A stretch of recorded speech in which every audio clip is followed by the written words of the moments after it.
네, 오늘 이 새벽에는 사도행전 18장 9절에서 17절의 말씀으로 우리 믿는 자를 향한 하나님의 보호하심이라는 제목으로 함께 말씀을 나누기 원합니다.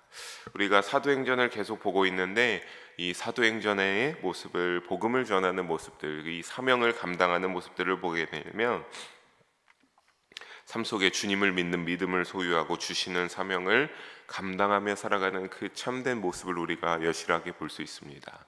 그리고 우리가 그 모습을 보면서 참 우리에게 그들의 그러한 사명을 감당하고 믿음을 가지고 살아가는 모습이 우리의 이 땅에서의 믿음을 살아가는 우리에게도 많은 본이 된다라고 고백하고 은혜가 되실 수 있으리라 생각합니다.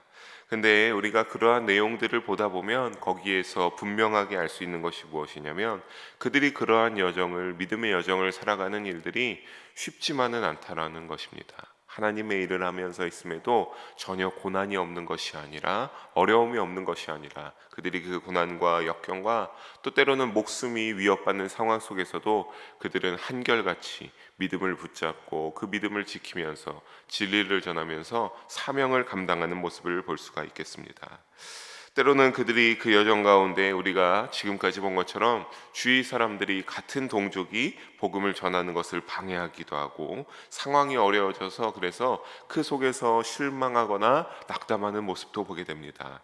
왜냐하면 너무나 힘이 들기 때문에 그러지 않겠습니까? 또 그러한 어려운 상황들로 불안정하게 상황들이 이어지다 보면은 이들은 어떤 겁니까? 내가 이 앞날에 또 계속 복음을 전하고 사명을 감당해야 되는데 나의 날이 어떠할까라고 하는 그 불안감과 두려움에 사로잡히기도 합니다.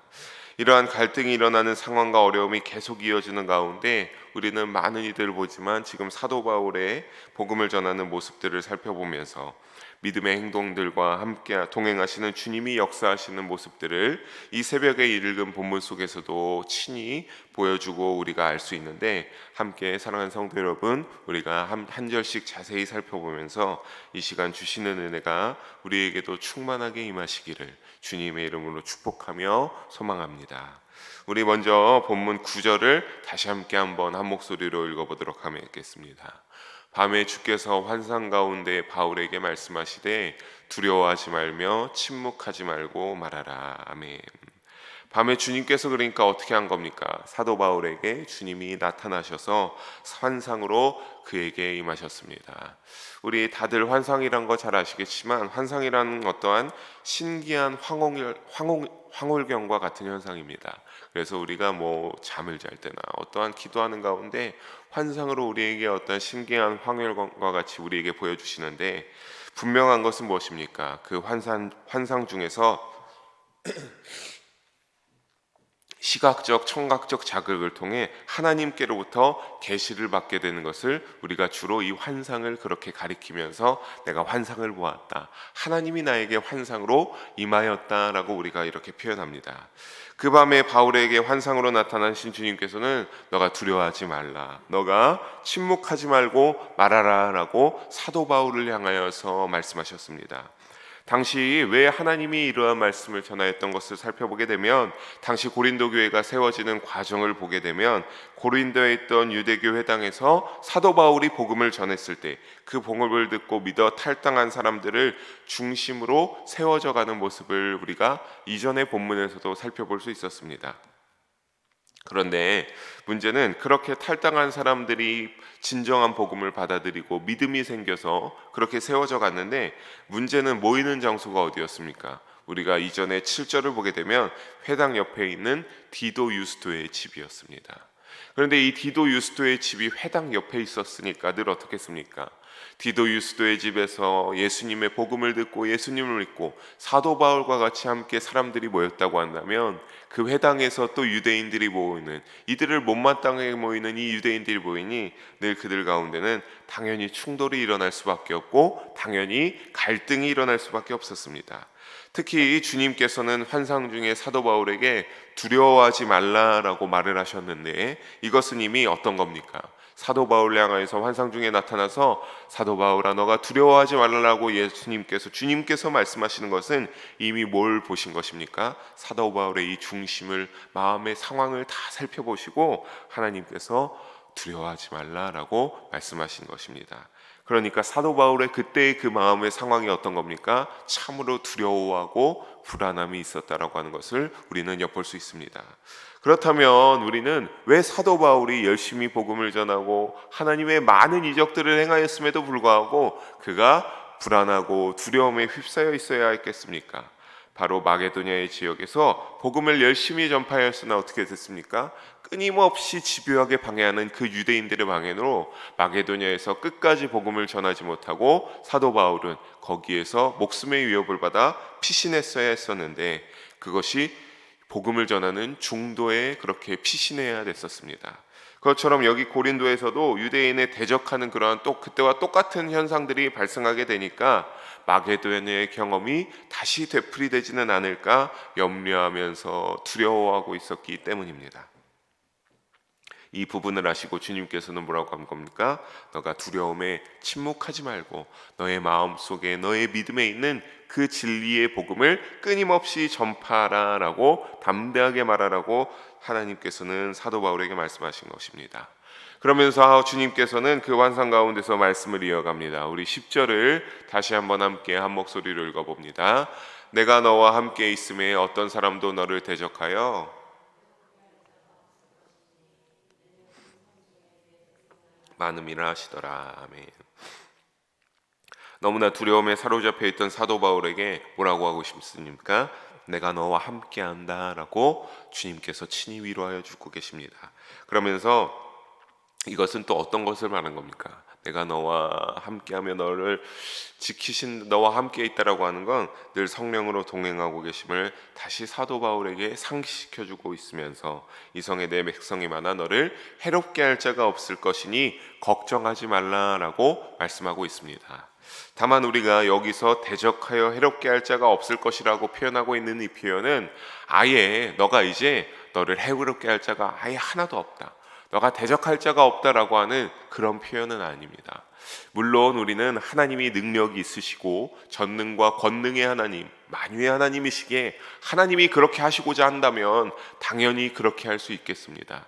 하지만 이 상황에서 하나님이 말씀하신 것은 너가 그렇게 있을 것에 너가 아예 박해나 어떤 어려움이 전혀 없을 것이라는 소리가 아닙니다. 그런 박해나 어려움 속에서도 어떻게 하시겠다라는 소리입니까? 내가 그 상황 가운데서 너와 함께하며 널 도우고 너를 붙잡아 나의 의로운 손으로 붙잡아 주겠다, 그 모든 것들을 잘 이겨낼 수 있겠다, 도와주겠다라고 하는 그런 의미의 말씀을 하신 것입니다. 왜냐하면 뭐 때문에 그럽니까? 아직 고린도에서는 여전히 복음을 듣지 못하고 예수님이 그리스도인지 모르는 그러한 많은 영혼들이 있기 때문에 그들이 나에게로 돌아올 나의 백성이 많기 때문에 내가 너를 붙잡고 너를 쓰고 너를 도우겠다라고 하나님께서 약속하고 있습니다. 그래서 이 말을 듣고 사도 바울은 어떻게 한 겁니까? 그곳에서 11절을 보게 되면 1년 6개월간의 기간을 더 있기로 하면서, 그러니까 어떤 겁니까? 하나님께서 그의 중심을 보시고 사도 바울이 또 이런 것이 반복될까 봐 그럴 때 떠나야 되나 또 말아야 되나 이런 고민을 하고 있을 때 하나님의 이러한 말씀을 듣고 여기에서 1년 6개월의 기간을 더 머물면서 하나님이 환상 중에 주신 격려를 힘입어 열심히 고린도에서 하나님의 말씀을 가르쳤습니다. 사랑하는 성도 여러분, 우리가 여기에서 우리에게 알 수 있는 은혜는 무엇입니까? 우리의 믿음의 여러 가지, 우리도 늘 평안하지 않고 평탄한 길을 살아가는 것은 아니지만 그 어려움과 역경 가운데서 이 사도 바울에게 주님이 환상으로 임하셔서 내가 너와 함께한다, 그러니 두려워하지 말라, 너가 담대하게 복음을 가지고 그 복음을 선포하라고 말씀하신 것처럼 우리에게도 늘 보혜사 성령으로 우리의 상황을 헤아리시고 인도하여 주심을 삶의 자리에서 우리 역시 믿으시며 나아가는 그 믿음이 되시기를 주님의 이름으로 소망합니다. 우리 이어서 12절과 13절을 읽어보도록 하겠습니다. 함께 읽습니다. 갈리오가 아가야 총독되었을 때 유대인이 일제히 일어나 바울을 대적하여 법정으로 데리고 가서 말하되 이 사람이 율법을 어기면서 아멘. 아가야 지역의 갈리오라는 자가 이제 총독이 되었을 때 일어난 일입니다. 그때 이제 고린도 교회는 점점 사도 바울이 열심히 복음을 전하면서 고린도 교회의 태동, 성장하는 때가 일어나서 이렇게 성장하고 많은 사람들이 고린도 교회에 나오고 있었는데 거기에서 교회와 회당 간의 다툼이 일어났습니다. 그러면서 유대인들은 사도 바울을 여전히 대적하면서 이번에는 어디로 끌고 갔습니까? 법정으로 끌고 갔습니다. 그러면서 그들이 말하는 것은 무엇입니까? 사도 바울이 율법을 어기었다라고 유대인들은 이 법정의 갈리오 앞에 와서 주장하고 있습니다. 그렇다면 어떤 율법을 어기었는가? 바로 하나님을 경외하라고 사람들에게 권하여 그 율법을 어겼다라고 말하고 있습니다. 우리가 여기서 알아야 될 것은 여기서 말하는 율법이란 그 유대인의 세계에서 말하는 그들이 말하는 율법이 아닙니다. 이들은 갈리오라는 총독, 당시에 로마가 다스리고 있었으니까 그 다스리는 로마의 법정 앞에 이 사도 바울을 끌고 왔지 않겠습니까? 그러니까 여기에서 말하는 율법은 유대인이 지키는 그 율법이 아니라 여기에서만큼은 로마의 법정으로 데리고 가기 때문에 여기에서 말하는 율법은 로마의 법을 말하고 있습니다. 즉 여기서 유대인들이 그러한 로마의 법을 사도 바울이 어겼습니다라고 이 갈리오 총독에게 사도 바울을 데리고 온 것은 어떠한 법을 어긴 거냐면 당시의 로마 법 가운데 공인되지 않은 종교를 전하는 행위는 불법으로 간주하고 있었기 때문입니다. 그러니까 이 사람이 어떠한 그 종교에 대해서 믿는 것은 상관없었으나 이 사람이 믿는 그 종교가 로마법 가운데 이것도 종교다라고 통과되거나 인정받지 않은 종교를 이 사람이 다른 사람들에게 믿어야 된다라고 선포되었다고 하면 그것이 바로 불법이었다라고 하는 사실입니다. 그래서 이것을 불법이라고 말하면서 이들은 이 사도 바울을 데리고 와서 종교적인 문제였음에도 또다시 정치화시키는 모습을 볼 수 있습니다. 이 유대인들은 늘 한결같이 이러한 것으로 방해하는 것을 볼 수 있습니다. 예수님을 십자가에 못 박을 때도 이러한 비슷한 어떠한 법을 어겼다라고 해서 예수님에게 그 프레임을 씌워서 예수님을 십자가에 못 박았고, 그 이전에 그런 믿음에 있는 자들에게 행하는 것들, 이전에 다른 지역에서도 마게도냐에서도 사도 바울에게 이와 같은 비슷한 것들을 정치화시켜서 바울을 고소하는 그런 한결같은 유대인들의 예수님 때부터의 모습을 볼 수 있습니다. 이 상황 속에서 이제 사도 바울은 어떻게 했습니까? 법정에 왔으니까 자신의 입장을 변론하려고 입을 여는 순간에 갈리오 총독이 상황을 정리합니다. 우리 14절과 15절을 함께 한 목소리를 읽어봅니다. 바울이 입을 열고자 할 때에 갈리오가 유대인들에게 이르되 너희 유대인들아,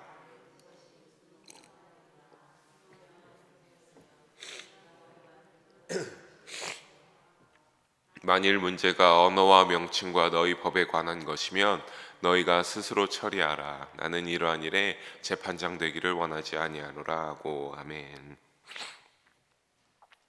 그러니까 정리하자면 어떤 겁니까? 사도 바울의 변론을 들을 필요도 없다라고 하는 소리입니다. 갈리오 총독이 말하는 그런 소리를 들을 필요도 없이 유대인들이 말하는 위법사항을 기각해버리는 그런 총독 갈리오의 모습을 우리는 볼 수 있겠습니다. 즉 갈리오는 이것들이 말하는 이러한 로마의 법에 어겼다라고 하는 것들이 전혀 로마 법에 위배되지 않는다라고 봤습니다. 그러면서 로마 법을 어기고 만약에 미풍양속에 위배되는 행위라고 한다면 갈리오 자신이 심의해 볼 것이나 이것은 자기가 볼 때 그러한 로마의 법에 해당되는 것이 아니라 너희 가운데 그러한 싸워야 될 그런 종교적인 문제이기에, 유대인들 자체 내의 종교적인 문제이기에 자기가 판단하는 일이 아니라고 생각하고 이들의 고소를 취하해버리고 16절에 보게 되면 어떡합니까? 이들을 법정에서 쫓아내버리는 그 모습을 본문 속에서 보도하고 있습니다. 만약에 여기서 사랑하는 성도 여러분, 사도 바울의 죄가 똑같이 인정이 되었다라고 해서 사도 바울이 유죄가 되었다라고 하면 고린도 교회가 세워지는 이것에 큰 방해가 되고, 또 사도 바울이 더 선교를 하면서 복음을 전하는 일에 굉장히 부정적인 큰 영향을 가져왔을 것이나, 이러한 판결이 나므로 사도 바울의 선교 행위는 어떻게 된 겁니까? 더욱더 용이해 줄 수 있는 그러한 선례행위가 되었다는 긍정적 효과를 불러왔습니다. 이건 역시 어떤 겁니까? 하나님이 환상 가운데서 약속하신 대로, 사랑하는 성도 여러분, 하나님이 보이신 환상에서처럼 믿는 자를 보호하시고 인도하시는 줄을 믿으셔야 되는 그 모습을 우리가 헤아려 볼 수 있기를 주님의 이름으로 축복합니다. 법정에서 쫓겨난 유대인들은 어떻겠습니까? 상당히 화가 났었을 겁니다. 그래서 이 화가 난 자들은 우리가 화가 났을 것이라고 생각되는데, 이 화가 난 자들은 그래서 17절에 보게 되면 어떨 겁니까? 당시 회당장 소스데네라는 사람을 잡아다가 법정 앞에서 이 사람을 폭력을 휘둘러 때리게 되는데, 총독 갈리오는 자기가 그렇게 선포하고 내가 이 일에 관여하지 않겠다, 니네가 해결하고 했기 때문에 전혀 이 일에 상관하지 않는 모습을 우리가 볼 수 있습니다. 사실 우리가 여기에서 조금은 의아한 것이, 이 회당장 소스데네가 어떤 잘못을 했기 때문에 이 유대인들에게 끌려와서 이 법정, 로마의 법정 앞에서 이렇게 맞아야 되는 것이냐라고 생각할 수 있는데, 그 이유는 명확히 본문 가운데서 드러나지는 않고 있습니다. 하지만 아마도 회당장이 사도 바울이 복음을 전할 때 8절의 그리스도바와 같이, 우리가 이 8절의 그리스도 회당장이 복음을 전해 들어서 사도 바울에게 복음을 들었다라고 하지 않았습니까? 근데 그때 회당장은 한 명만이 아니라고 했습니다. 여러 명의 회당장이 있었는데, 이 그리스도 회당장과 같이 이 소스데네라는 회당장 역시 회심한 사람이었거나, 아니면 법정에서 이 소스데네를 데려다가 이 유대인들이 이러이러한 도움과 이러한 말을 좀 강력하게 해달라고 부탁했을 텐데, 정확한 이러한 자기 역할을 하지 못하여서 자신들의 분노에 따른 감정적인 분풀이로 이 사람을 끌고 와서 이렇게 때리고 팼을 수도 있겠다라고 우리가 생각해 볼 수 있습니다. 사랑하는 성도 여러분, 어쨌든 말씀을 정리하면서, 하나님은 생각지 못한 이방의 권세, 로마의 힘으로 어떤 것을 알 수 있습니까? 사도 바울과 고린도 교회의 백성들을 보호하여 주셨습니다. 유대인들은 자신들이 하나님의 백성이며 선민이라 생각하면서 이 사도 바울을 끌고 와서 로마의 법정 앞에 세워서 이것이 잘못되어라고 생각하면서 주장했지만, 하나님은 어떻게 하셨습니까? 그들이 잘못되었고 진리를 받아들이며 믿고 예수님을 나의 구주로 여기고 예수님이 참된 그리스도시라고 믿었던 그 이방인들과 사도 바울의 고린도 교회의 편을 들어서 그들이 도움을 주시고 그들을 인도해 주셨음을 우리는 잊지 말고 우리의 마음 가운데 새겨야 할 것입니다. 하나님은 우리의 중심을 늘 살펴보고 계십니다. 그런 중에 세상은 점점 더 복음을 완강하게 거부하며 우리의 모든 것들을 대적하고 있음을 우리 역시 이 세상을 살아가면서 알 수 있지 않습니까? 하지만 그 삶의 자리 속에서 우리의 중심의 믿음을 하나님이 보신다는 것을 다시 한번 첫째로 잊지 마시기를 부탁드리며, 둘째는 뭡니까? 우리가 그렇게 지키면서 우리의 중심을 하고 할 때 우리도 동일하게 사도 바울과 같이 어려운 일들과 어려운 상황을 우리가 맞닥뜨려야 될 때가 있지 않습니까? 그때에 하나님께서는 우리의 믿음을 보시고 그 있는 중심을 보시고 늘 함께 하시는 하나님을 의식하시기를 두 번째로 부탁드리겠습니다. 그래서 반드시 지켜야 할 가치와 진리를 위해선 두려워하지 말고 우리가 어떻게 해야 되겠습니까? 믿음을 가지고 담대함으로 맞서는 용기를 가질 수 있기를 바랍니다. 사도 바울이 그때 하나님의 보호하심을 느끼고 심한 갈등으로 어려운 상황 속에서도 1년 6개월간의 용기를 가지고 복음을 전하였습니다. 우리도 역시 이 자세를 본받아 믿음을 지키고 하나님의 보호하심을 믿고 신뢰하며 인내하며 믿음을 소유하고 사명을 감당하는 우리 모든 영일 성도님들 한 분 한 분의 신앙의 삶이 되시고 삶의 자리가 되시기를 주님의 이름으로 간절히 소망하며 축복합니다. 기도하시겠습니다. 사랑의 하나님 아버지, 오늘도 부족한 자를 통하여서 귀한 말씀을 나누게 하심을 감사합니다. 그 모든 것 가운데 주님만 홀로 영광받아 주시옵소서. 하나님, 오늘 말씀과 같이 늘 우리의 중심을 보시고 우리의 믿음을 하시고 인도하시고 보호하시는 하나님을 의식하는 우리의 믿음의 삶이 되기를 바랍니다. 그래서 하나님, 우리가 사도 바울의 그 모습을 본받을 수 있게 하시고 그 사도 바울의 믿음처럼 우리도 오직 복음과 진리를 위해서라면 담대함을 가지고 용기 있게 그것에 최우선의 가치를 두고 살아가는 그러한 믿음의 삶이 될 수 있도록 도우시고 함께하여 주시옵소서. 우리가 그 삶을 살아가면서 어려운 일들과 어려운 상황들을 맞닥뜨릴 때가 우리도 분명히 있을 줄 압니다. 하지만 그때 주여 복음을 놓치지 않게 하시고 진리를 붙잡게 하시고 복음을 믿는 믿음을 소유하게 하여서 담대하게 나아갈 때 세상이 감당하지 못할 하나님의 보혜사 성령의 친히 놀라운 능력으로 인도 역사해 주셔서 우리가 그 가운데서 믿음으로 승리하며 사도 바울처럼 사명 감당하는 믿는 자가 되도록 주님 축복하여 주시고 인도하여 주시옵소서. 사랑이 많으신 예수님의 이름으로 기도합니다. 아멘.